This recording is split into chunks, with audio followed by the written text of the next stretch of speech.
Student, তোমরা বোর্ডে দেখতে পাচ্ছ মান নির্ণয়ের অঙ্ক। কি বলেছে? x plus one by x সমান সমান 3 হলে x square plus one by x square সমান সমান কত? তাহলে এখানে একটা শর্ট ফর্মুলা ইউজ করলে কয়েক সেকেন্ডের মধ্যে অ্যান্সারটা বেরিয়ে পড়বে, নাকি n স্কোয়ার মাইনাস 2। তাহলে আমি n স্কোয়ার কোনটাকে ধরবো? x plus one by x, এই গোটাটাকে n ধরবো। তাহলে n ধরলে সমান সমান কত আছে? 3। 3 স্কোয়ার মাইনাস 2। তাহলে 3 3 কত হবে? 9।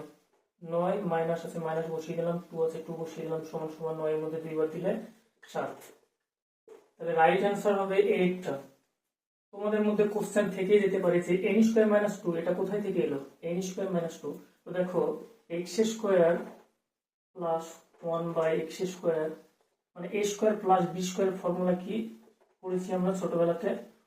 x প্লাস 1 বাই এক্স এর whole square minus 2 into a into a কোনটা x, x বসিয়ে দিলাম, b কোনটা 1 বাই এক্স বসিয়ে দিলাম।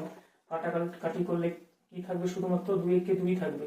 তাহলে এই গোটাটাকে কি ধরেছি? না n ধরেছি। n বসে গেল আর স্কয়ারটা এখানে বসে গেল মাইনাস 2। এই যে শর্ট ফর্মুলা আমি পেলাম, এই ফর্মুলাটা এখানে ইউজ হয়েছে।